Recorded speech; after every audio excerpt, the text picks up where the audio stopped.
Hello and welcome, X Factory friends and family. This is Paul Sinclair voiceover video number 3, and for this week's video I wanted to do something a little different. Rather than show you guys another video of my cars in action or even X Factory cars in action, I wanted to go into the history books a little bit and show you a video of Naoto Matsukura from the 2009 Hot Rod Hobby ShootOut. Not only did the 2012 Hot Rod ShootOut just finish up a few weeks ago, but Naoto just wrapped up his third consecutive IFMAR 1/12 scale World Championship. So congrats to the young Japanese driver, and let's take a look back through the history books at one of his dominating runs in the off-road segment of our hobby.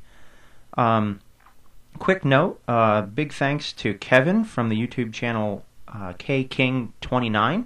If I remember, I'll throw a link in the video description. But he's the one who took and uploaded this video. It's been up for a few years now. But a quick YouTube message, and he said, sure, no problem, Paul. You can download it and do your voiceover and re-up it. So if you get a chance, he's got a lot of great videos of RC racing action, as well as some other stuff. So check out his channel. That's KKing29. Thanks, Kevin. Without further ado, let's dive in. We hear Jimmy Babcock leading them off here on the mic, and Kevin follows Ryan Cavalieri here, of course, the identifiable red paint job and his associated B44, and Cavalieri looks to set a really good pace on the opening few laps here, but I think you'll see, I hope you'll see, when we switch to Naoto, that Naoto's just running at a whole nother level at this event. His car was something special. As you watch Cavalieri, I think his B44 is pushing a little bit. He kind of muscles it into the corner and then waits for the rear end to snap around and then drives it out. And as Jimmy switches to Naoto here, Naoto has just some incredible opening laps here. I hope you can see that his car is just smoother, and its corner speed is such a tricky thing to see. But one of the things I love about this video is that Naoto is quickly going to catch up to Cavalieri, and you really get to see the two cars in action, you know, right next to each other. And while Cavalieri is, I mean, take nothing away from his talent and driving ability, of course, he's probably one of the best off-road drivers in the world right now. Naoto, at this race with his B-Max, was just eating people alive. And here he is catching up to Cavalieri, and Naoto's car just looks smoother. It's taking the corner continuously. There, he made the pass, and Cavalieri's just not going to be able to stick with him. But Naoto's car just looks so much smoother and in control. It's not being muscled. It's not working hard to get through the corner, but just carrying speed naturally. You can see we've stretched out a few feet here in the last lap.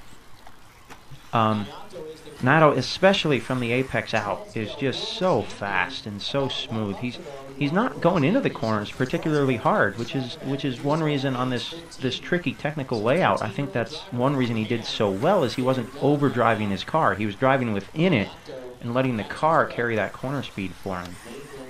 And just something else to watch. I was reminded of this video by Dan Cuglietta, an X Factory driver from up in Western Canada. He asked me if I did a lot of video analysis in my own cars, and I don't really. I generally have a pretty good idea during races. You know, I come down from the driver's stand and I know, okay, my car pushed, or I need to go faster here or there, whatever. But I love watching drivers faster than me. And, I mean, this video, I've watched it so many times through the years, because just the corner speed that he's carrying and the show that Naoto puts on here is something else. And I really strive to have my cars look this good. I hope they do someday. This video, so it was shot in 2009. And I think the last 10 years, maybe 8 years or so of RC, at least electric off-road racing, has been dominated by the changeover from both brushed motors to brushless and nickel metal batteries to LiPo. And I mean, okay, state the obvious, Paul. But I guess what I mean by that is there's been a long, drawn-out period of adjustment in cars and setups and other technology catching up to the amount of torque and power we have, and also the lightweight and the weight balance afforded by lipos. And back in 2009, I think, we were still trying to get, as an industry, still trying to get a handle on stuff. And Yokomo came out, the BMAX here, and came out to Los Angeles at this hot rod shootout. And I really think it just opened people's eyes. This was the first time someone made an off-road RC car look this good with brushless and lipo. I mean, Cavalieri that we saw in those opening laps of his B44 was on top at that point. And here we're switching over to another Japanese driver, Hayato, who's also running that same car, and his car looks just as good. I believe he's second in the race at this point. And you can see his car, he's not driving as well as Naoto in this run, but his car looks just as good. It has that smooth flowing corner speed that really set it apart. And I think it just, like I said, it opened, even though Cavalieri ended up, I think, winning this event in the mains, Naoto took the TQ and really just opened people's eyes to say, all right, we need to take this to the next level. This is how good our cars can be, and you guys better catch up to me or else I'm going to win everything in sight. So I think it's just kind of a really interesting point of off-road RC car development. One reason why I watch this video time and again. I don't know if you guys caught it, but Naoto made his one mistake this race in that upper left corner. And I remember this race. Everything was dialed about this layout. It was fast flowing, good jumps, technical, challenging without breaking your car. Except that tabletop turn on the left side, Hot Rod Hobbies has a really low driver's stand. It's only about 3 or 4 feet off the ground, and it made that upper left corner at about eye level. And in fact, I remember I changed antenna tubes on my two-wheel drive buggy so that I could see my car better around that corner. And I don't know if any of the drivers that were watching in this race did the same thing, but it was easy to miss that corner just because you're not used to seeing your car from the side. You're used to having some kind of angle down on it. I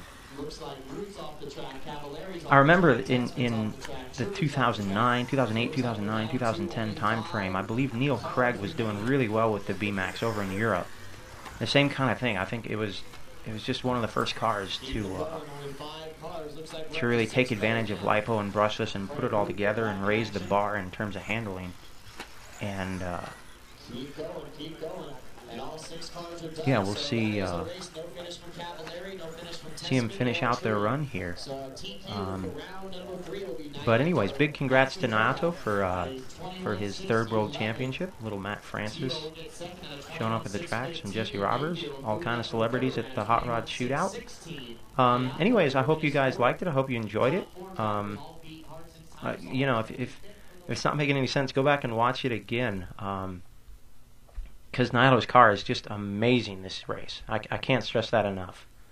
But anyways, that's it for this week. Hope you guys enjoyed it. Talk to you later. Thanks.